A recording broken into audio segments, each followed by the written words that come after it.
Welcome to Susan's Cooking School. Today we're making quick pizza.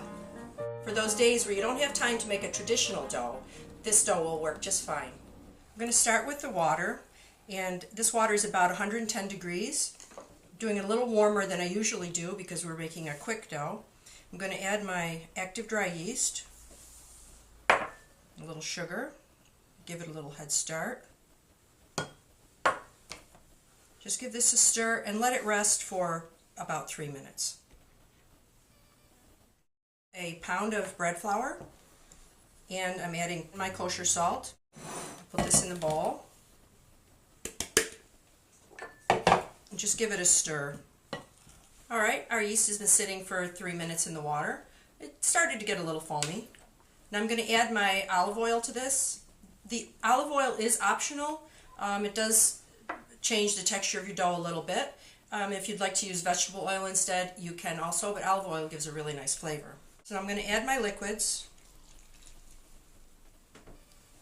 to the flour. I'm just going to stir this until it's all incorporated.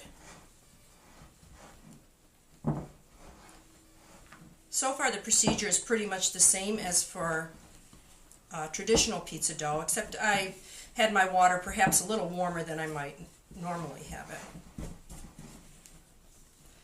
If you have your water too hot, it can kill the yeast, so I don't like to go above 110, even when I'm making a quick dough.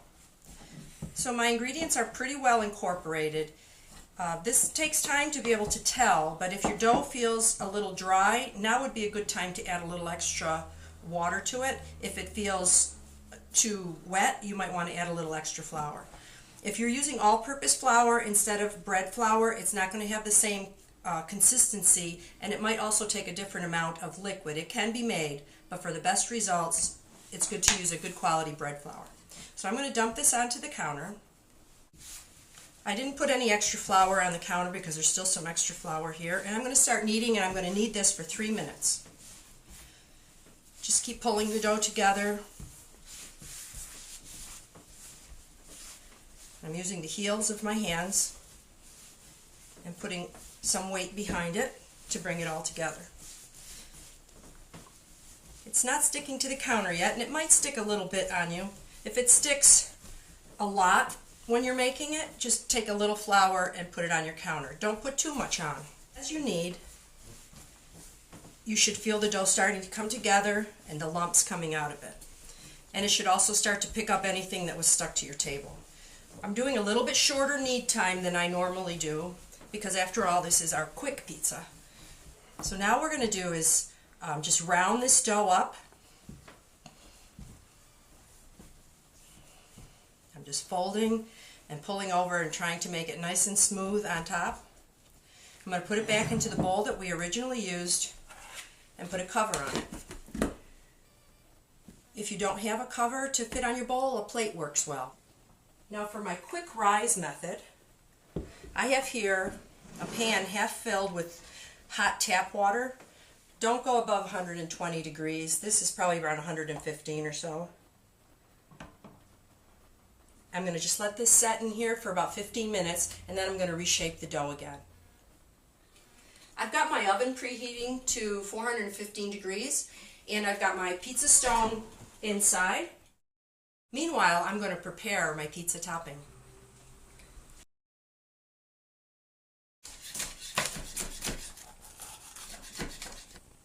Alright, it's been 15 minutes. Now we're going to reshape our dough. You can see there's some bubbles in the dough, so it started to rise. I'm just going to take this out of here so I can reshape it. I'm just going to bring it up and fold it over, expelling the gases that have been produced so far. And you should be able to feel that the dough is really taking on some shape now. That's all I'm going to do. I've just rounded it. This water got a little cool, so I'm going to make it warm again and put some hot tap water in here. I'm going to put this back in here, and I'm going to let it sit for another 15 minutes. I'm going to start with some extra virgin olive oil. I'm just going to add my veggies, peppers, mushrooms, and onions all together. Just getting them coated with a little oil, and I've got it on pretty high heat, and I'm going to keep an eye on it and make sure it doesn't burn. I'm going to add a little pepper.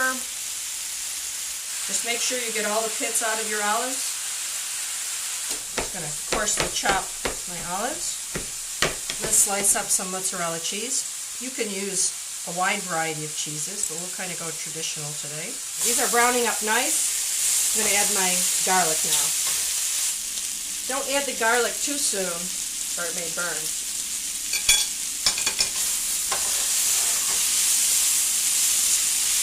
If you have fresh, that's wonderful, but I'm just going to use some dry spices, some basil, and oregano.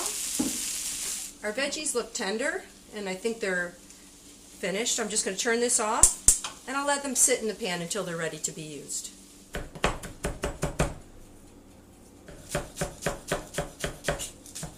Okay, our 15 minutes is up. And it's risen. You can see if I put my finger in, the little indentation stays. Now I'm going to take this out and shape it into 2 pieces. So I'm just going to take this and shape it, re-round it again.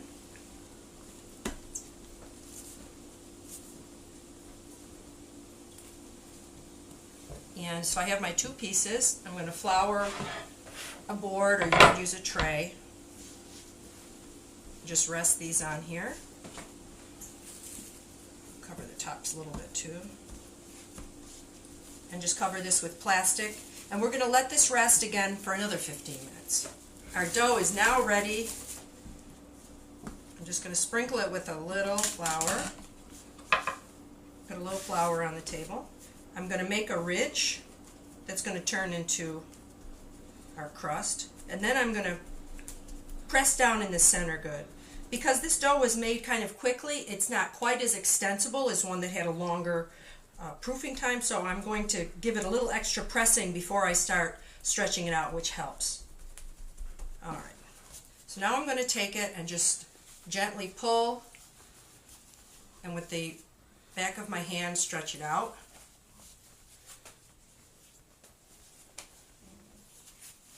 It's opening up pretty nicely. I don't want to make it bigger than my peel, so I'm going to just put it down, put a little flour on my peel, and check size-wise. I can make it just a little bit bigger. And if you like a thicker crust, don't stretch it out as much. Here are the peppers that we made earlier. You don't want to overload your pizza with toppings because then the dough might taste a little raw underneath. You also don't want it to sit on the peel for too long because the dough might start sticking to the peel, and then you'll have all kinds of problems. Okay. If you like a little more olive oil on your dough, which can taste really nice, you can drizzle a little extra. And also what's nice, if you have the time, you can put a little extra on the crust. Just try not to get it on the peel because it'll cause your dough to stick to the peel. I'm going to put my olives, and then I'm going to put my cheese. And then for final touch, the parsley and green onions that we did earlier. That's ready to go in the oven. One thing I'm going to do before I put it in the oven is I'm going to shake it and make sure that it's loose on my peel. You can see that moving around a little bit. That means it's not going to stick to my peel when I go to put it in the oven. So take your peel, put it to the edge of the stone, shake it loose, and then pull out the peel. Let's take a look. It looks pretty good. Okay, it's been 15 minutes. I think it looks beautiful. It's got a nice cooked bottom crust. Slice this up. You can hear the crunch of the crust. Always love the sound. How about a taste? Very good pizza and very fast. Happy pizza making. Is it good? It's good.